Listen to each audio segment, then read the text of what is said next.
সকাল 7:30টা টেকনাফ পৌরসভাস্থ ঝর্ণা চত্বর সংলগ্ন আল করম মসজিদের সামনে পাকা রাস্তার উপর বিশেষ চেকপোস্ট বসায় টেকনাফ থানা পুলিশ।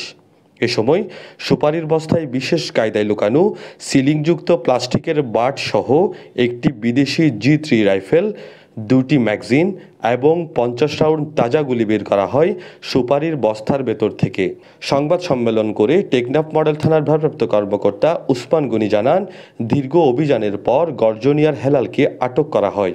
এ সময় পুলিশের উপস্থিতি টের পেয়ে মহেশখালী ধলঘাটার জুয়েল পালিয়ে যায়। প্রায় 72 ঘন্টার একটা সাঁড়াশি অভিযান পরিচালনা করে টিম টেকনাফের একটা শোকস টিম অদ্য 1/7/2024 তারিখ আমাদের টেকনাফ থানাধীন পৌরসভার ঝর্ণা চত্বর আল করম মসজিদের সামনে চেকপোস্ট করাকালীন সময় দুই ব্যক্তিকে একটা সুপারির বস্তা সহ আটক করাকালীন সময় এক ব্যক্তি আমাদের উপস্থিতি টের পেয়ে সুকৌশলে সে পালিয়ে যায়।